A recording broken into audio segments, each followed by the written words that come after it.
Equality for women is progress for all. This is the official UN theme for the celebration of International Women's Day. Jamaica joins the world today in celebrating all our women. Hi there, I'm Adrian Atkinson and you're locked into Jamaica Magazine. Coming up on the show, our role in water resource management. Also in the half hour, a look at kidney functions and your health, plus a few phenomenal women.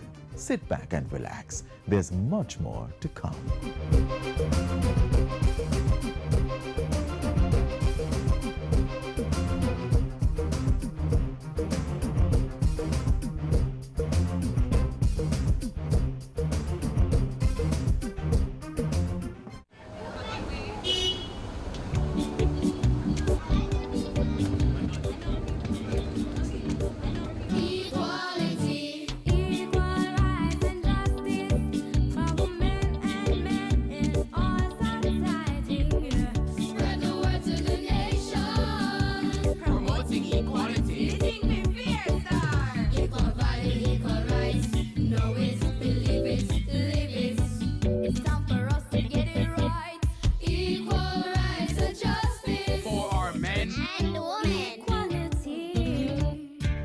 A message from the Bureau of Gender Affairs and the Dispute Resolution Foundation, paid for by the UN Women Fund for Gender Equality. Refreshing, safe, clean drinking water is vital to life. Water quality in Jamaica is among the best in the world and we wouldn't want to have it any other way. So managing our water sources, protection and conservation are important roles for all of us. More in this feature. When it rains, it pours. The rainy season usually brings an abundance of the precious commodity, filling rivers and underground aquifers. But although the sources might be there, making water available on demand depends on how well those sources are managed and protected.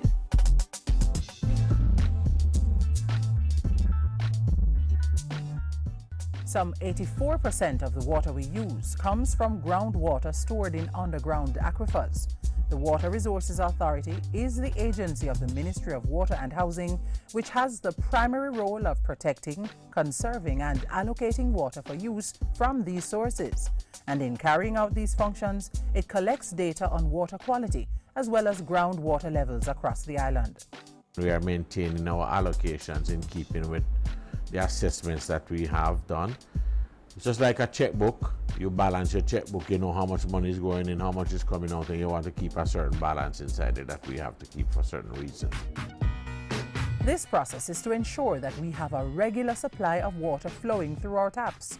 That balancing act depends largely on an important sequence of events called the water cycle. By transferring water from one reservoir to another, river to sea and to the atmosphere and back, water in our aquifers are replenished. But Mother Nature doesn't always cooperate. An increase in temperature is likely to mean less rainfall, which would then force the authority to lean more heavily on underground sources such as wells. Problems like prolonged periods of drought and seawater intrusion in reservoirs along coastal areas, limiting the availability of clean fresh water. One solution: conservation. And that's where you come in. While the Water Resources Authority manages and protects water sources, each of us has a role to play in managing the water we use. At home, school, or in places of business, water conservation is everybody's business. While the supplier or utility company focuses on efficient transmission and distribution, consumers must also help. And in helping to conserve on water, we help ourselves. Use less, pay less. Besides conservation, there are steps consumers can take to rein in water usage. Another solution: low flush toilets. Which basically gives you a like 1 gallon of water to flush compared to like 4 or 5 gallons from a regular sized toilet. Urinals are also being made with 1 liter per flush, so you can see that on their automatic eyes on them, that once you step back it flushes and stops. Then there are those basic tips that govern regular routines. Not running the tap while you brush your teeth, using pressure shower heads and aerators to save water, filling up your kitchen sink to wash dishes rather than washing them under a flowing tap, Taps like these stop automatically in seconds after you turn them on. And then there are other measures. Reuse of the grey water that comes out of your bathroom or your sink connected to the gully basin and puts it out on your lawn or grassy area. You can recycle that water. Leaking pipes are a no-no and a sure way of depriving others of the precious commodity. In addition to plugging those leaks, consider making use of excess rainfall. Collect rainwater and store for general use, as well as to augment regular supplies. We are applying that to some schools that we are working with rural water supply with, and with the Food and Agricultural Organization in looking at the use of rainwater harvesting for irrigation purposes. Beyond steps to use water more efficiently is the important task of ensuring that this precious resource is not polluted.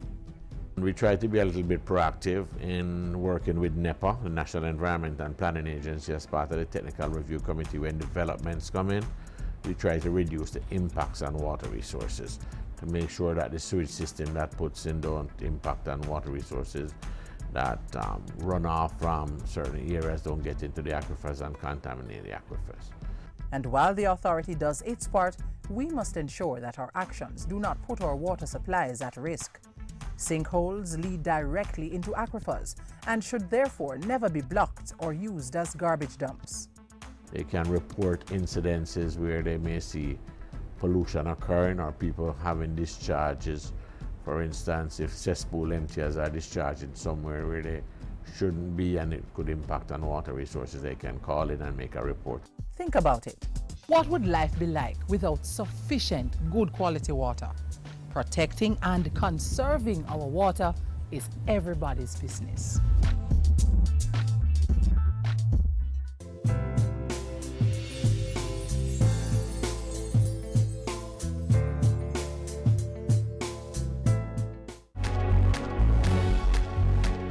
Know your numbers and control the keys to a healthier heart. Know the numbers for your blood pressure, cholesterol level, blood glucose level, and your weight and body mass index. Find out the risks they represent and what you need to do to stay healthy.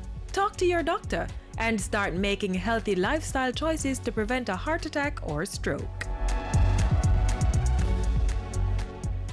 Our kidneys are organs in the body that serve the function of removing waste from the blood and maintaining a balance of fluids in the body. But if they are not treated well, these bean-shaped organs could lead to extreme medical conditions. Let's look at how you can take care of your kidneys and your overall health. Do you know that the kidneys play a key role in body function? Not only by filtering the blood and getting rid of waste products, but also by balancing levels of electrolytes in the body, controlling blood pressure, and stimulating the production of red blood cells. In this feature, we focus on kidney failure and how dialysis can help patients with the disease.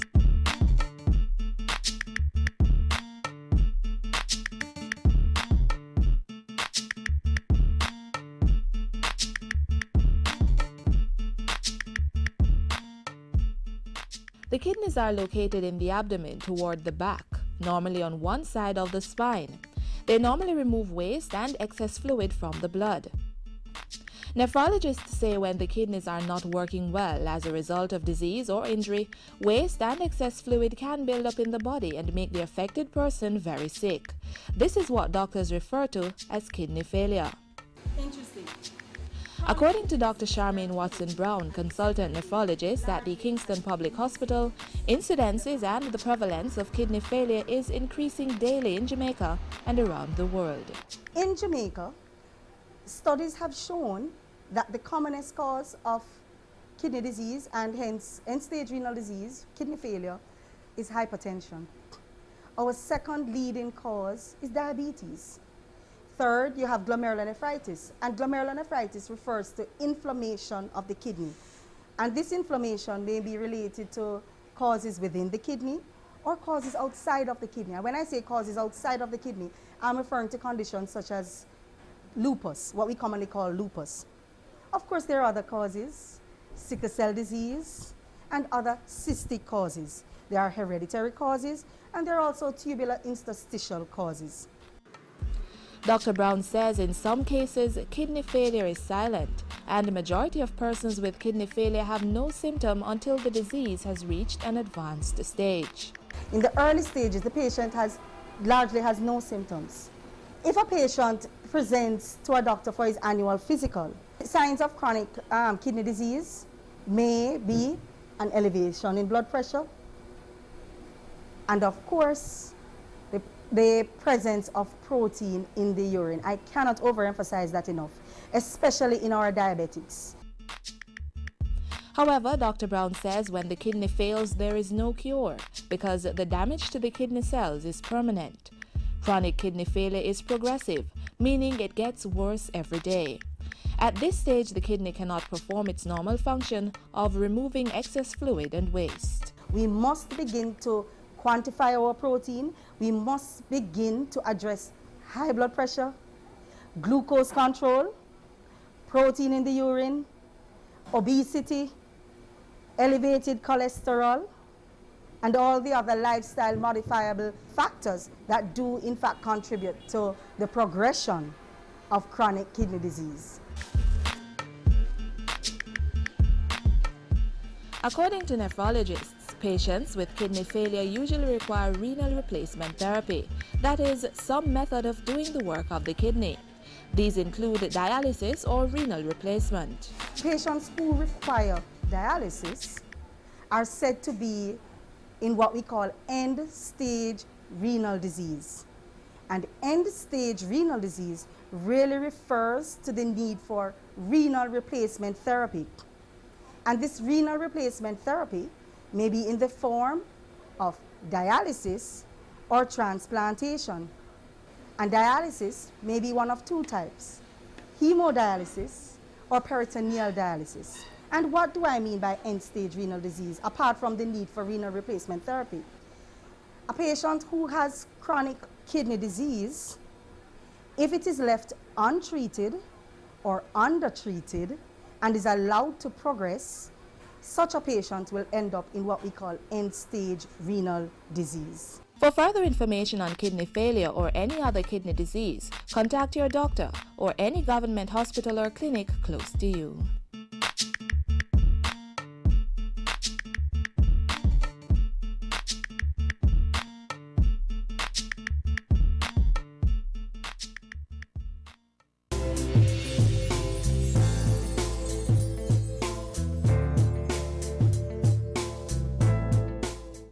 Smoking, it's bad for your health. There's nothing cool about this habit. Tobacco smoking is a silent killer that will snare you in a horrific cycle of addiction that robs you of your money and your health. And it's not just you who suffers. Those around you who inhale the smoke are also at risk, your friends and loved ones. So stop if you've started, or resist before you begin the habit. Stay healthy. Women, the mothers of all nations, the first teachers of every generation, are always contributing to development around the world. In recognition of their achievements, we now reflect on the work of a few of Jamaica's phenomenal women.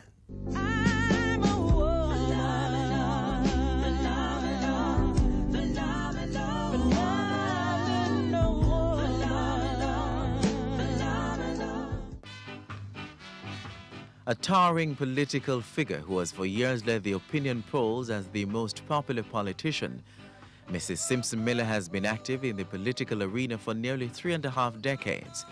It is hard to resist the view that she was born to lead. This natural talent has been nurtured into a formidable political force. On Thursday, March 30, 2006, Portia Lucretia Simpson Miller was sworn in as Jamaica's first female Prime Minister. I, Portia Lucretia Simpson Miller, do swear that I will be faithful and bear true allegiance to Jamaica, that I will uphold and defend the Constitution and the laws of Jamaica, and that I will conscientiously and impartially discharge my responsibilities to the people of Jamaica, so help me God. Born in humble circumstances in Woodhall, St. Catherine on December 12, 1945, Portia Simpson Miller has had a lifelong passion for the poor and has dedicated her life to their upliftment. Portia Lucretia Simpson Miller, for your strength, determination, commitment to the Jamaican people, and for your humility, we salute you as the first female Prime Minister of Jamaica. Leading broadcaster, playwright, and actress, she's regarded as a master of her craft. She's a belly full of laughs, saucy, witty, and talented. Men called her bad. She was a flame that seared their souls, a bane of wholesome things turned to unwholesome use. Her voice is striking. Whether it is floating on the airwaves, the stage, or across a classroom, it has a distinct quality. A dramatist par excellence, her performances are always captivating. A queen of pantomime, she has starred in plays and films such as Miss Unusual, See Mama, The Rope and the Cross, Champagne and Sky Juice, The Children of Babylon, and Milk and Honey. Today, her charm and strong personality endear her to those within and outside the limelight. Since she first graced the stage, she has blossomed into a true matron of Jamaican theatre. Hats off to you, Leonie Forbes. You're a hard act to follow.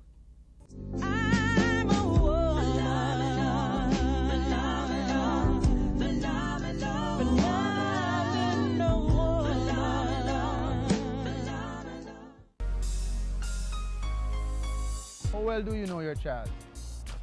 What he or she likes or dislikes? Favorite food or color? How about who their friends are? Make the time. Get to know your child. It helps to build their relationship. Makes it easy to keep them safe, and it helps their development process.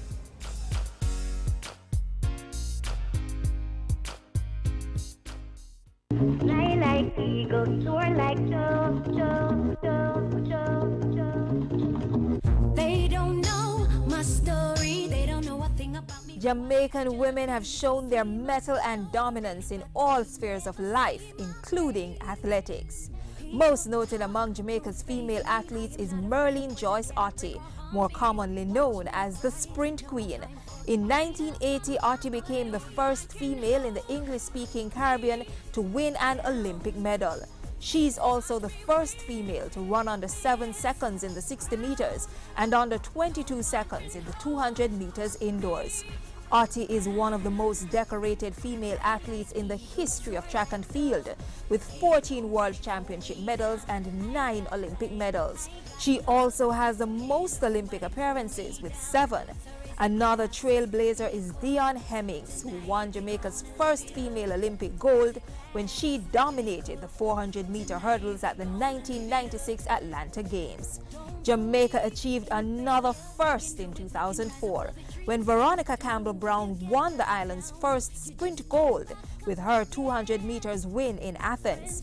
And Shelley Ann Fraser-Price won Jamaica's first 100 meters gold at the 2008 Beijing Olympics. She defended and retained that title at the London Olympics in 2012. Just watch me win this crown. No one can hold me down. On the board this week, the Jamaica Cultural Development Commission, JCDC, is inviting members of the public to submit entries for its Festival of Foods competition. The Festival of Foods competition is open to individuals, schools, churches, universities, and community groups. Entries are being accepted in the categories including main dishes, pastries, beverages, and desserts, among others. Deadline for entries for the Festival of Foods competition is Friday, March 28. Get your entry forms and guidelines now online at jcdc.gov.jm, at the JCDC main office, 3 to 5 Phoenix Avenue, Kingston 10, and at all JCDC parish offices island-wide. Come to the University of Technology Jamaica UTech on Thursday, March 20 and bask in its annual literary festival and cultural showcase. The event will run from 10 a.m. to 8:30 p.m. at the Papim campus under the theme Celebrating Jamaica's Evolving Dance Industry, Step by Step. The one-day festival will take place in 4 segments: an art exhibition, a literary workshop, a literary festival, and a cultural showcase. Contact the Center for the Arts at 926-1626 or culture@utech.edu.jm, a Ministry of Youth and Culture endorsed event. Come run for health and walk for life at the Chapelton Police Youth Club 5K Run Walk on Sunday, April 20. Make it a date for this event. Proceeds in aid of an education fund for children of the community and its environs. Join the Maranatha Gospel Hall Music Ministry for its sing-along at the Maranatha Gospel Hall, 7 Deanery Road, Kingston, on Sunday, March 30. Come for an evening of worship with the Psalms, starting time 6 p.m. Send us your events for broadcast on the JIS Community Notice Board. Call 922-868-022 or send an email to cbishop@jis.gov.jm.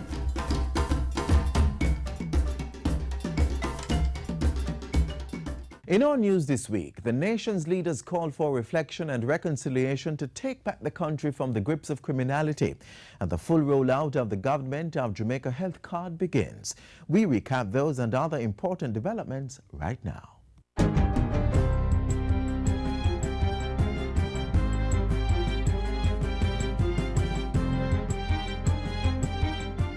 Hi there, I'm Simone Wolf with your JIS News of the Week. The Governor General, Prime Minister and Leader of the Opposition this week called on all Jamaicans to join hands to address the moral crisis facing the country. In a joint statement, the nation's leaders urged Jamaicans to take back the island from the grip of crime and the shroud of negativity. They lamented that too much of the country's scarce resources was being spent on crime fighting rather than measures to secure development. The Governor General, Prime Minister and Leader of the Opposition said they were united in the struggle for Jamaica's peace, prosperity and safety.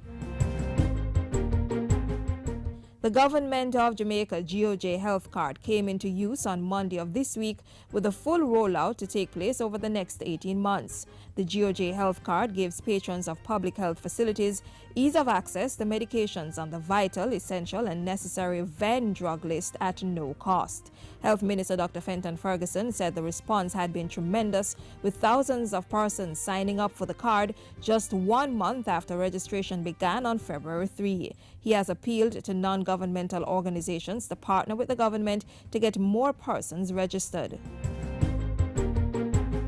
In other health news, close to 3,800 residents and fisherfolk in Rocky Point, Clarendon and surrounding areas now have increased access to health care.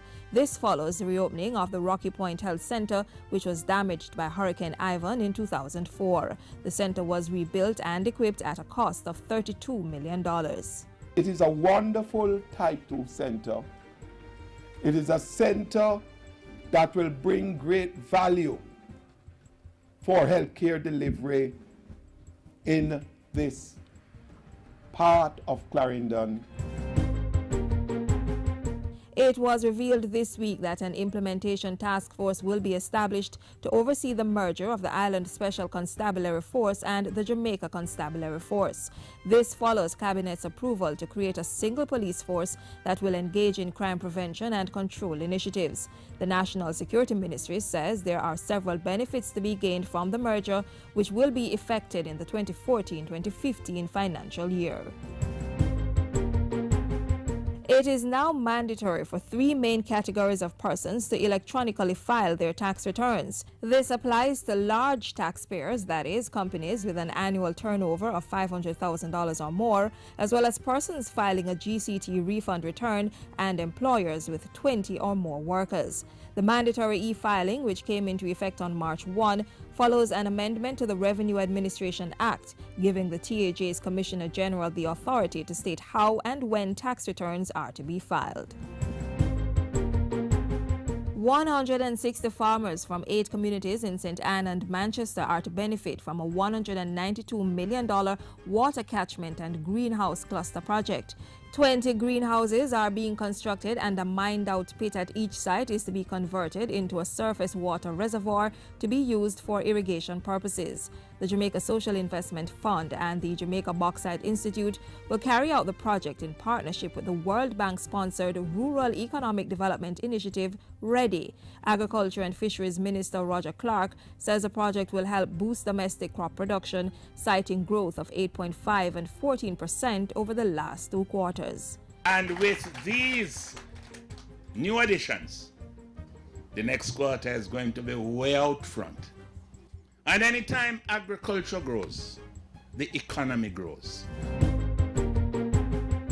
And finally, their Royal Highnesses Prince Edward, Earl of Wessex and the Countess of Wessex left the island Wednesday after concluding a 4-day working visit to Jamaica. While in the island, the Earl and Countess participated in activities related to the Duke of Edinburgh Award, the world's leading achievement award for young people. While participating in the Duke of Edinburgh Cup golf tournament and prize-giving ceremony Sunday, Prince Edward expressed his appreciation for the level of involvement and support for the award scheme and said more would be done to inspire at-risk youth. We'll do our best, I know, and the locals will do their best to make sure that these funds are used in the very best possible way to reach as many young people and give them an opportunity to get involved in this award programme. During the visit, the Earl of Wessex also engaged students of the Hart College of Construction Services and later officially opened the University of the West Indies Mona Sports Medicine Clinic. The state-of-the-art medical research and treatment facility is the first of its kind in the Caribbean to specialize in the emerging discipline of sports and exercise medicine and will be dedicated to the treatment of competing athletes. I'm particularly glad to be able to meet some of you and see the fantastic facilities you've got here to support you in your endeavours as sportsmen and women. And those were some of the stories making news this week. I'm Simone Wolf.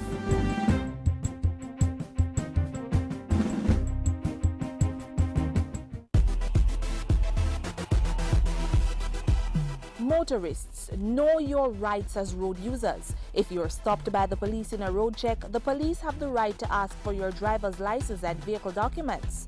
If you don't have the documents on you, you can ask for 5 days to provide them at a convenient police station. If you don't have vehicle insurance, you can be prosecuted and face the court. If you fail to renew the registration license, the police are entitled to seize your vehicle. If the police wish to search your vehicle, they should tell you the reasonable grounds for wanting the search. If you are given a ticket, sign it only if you plan to pay the fine and not contest the charge in court. And please be reminded, children under 18 years must wear a seatbelt, even if they are seated in the back. Know your rights. Knowledge of the traffic road code makes it easier to work with the police as they do their job to make the roads safer for you and everyone else. This is where we close Jamaica Magazine for today. Be sure to join us when we return tomorrow with more useful information. Tell us what you thought of the show. Send an email to jamaicamagazine@jis.gov.jm or hit us up on Twitter @JIS News. And our website remains a constant portal for the very latest government information. On behalf of the entire team here at the JIS, I'm Adrian Atkinson reminding you to eat well, exercise regularly, and get some rest, and make every day a productive one.